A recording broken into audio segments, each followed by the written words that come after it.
everybody. Today's show is called Everyone's Invited Forever, the never-ending nightmare of the Tony Blair-led new Labour government.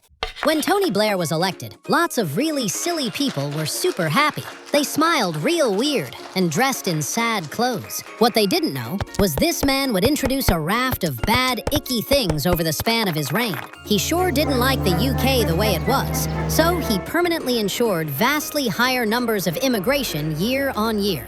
Let's imagine that the United Kingdom is like a house. For a long time, the house had a lock on the door. Then, in 1997, Tony Blair became the boss of the house. Now, he didn't walk up and say, "Right, doors wide open forever." Oh, no. Instead, he changed lots of little rules. And when you add all those little rules together, click, the lock fell off. Let's look at the biggest ones. Rule 1, come work here. Tony Blair made it much easier for people to come and work in the house. He made lots more work tickets, more kinds of jobs, and lower-skilled workers. Rule 2, asylum rules got looser. More people were allowed to stay, bigger systems to look after them. So more people came and more people stayed. Rule 3, the big Europe door. In 2004, 8 Eastern European countries joined the European Union. Other countries said, let's wait 7 years before letting people work here. Tony Blair said, no waiting, come now.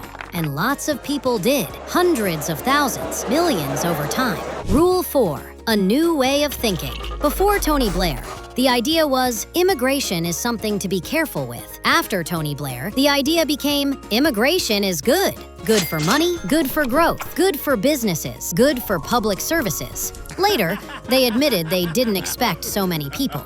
Oops. The big problem. Tony Blair opened lots of doors, but didn't build strong systems to ask people to leave when they should, stop people staying longer than allowed, and help everyone fit in properly. So more people came in, but hardly anyone went out. The house filled up very quickly. A man called Andrew Nether, who worked for Labour at the time, later said something very telling. The policy was designed to rub the right's nose in diversity and render their arguments out of date, which is a fancy grown-up way of saying they wanted to annoy their opponents and change the country on purpose. Well, mission accomplished. So when we look around today and think, gosh, how did it get this messy? Remember, this is where it all started. Join us next week when we learn about how Zach Polanski made women's boobs bigger with hypnosis. Science is amazing. Bye, everybody.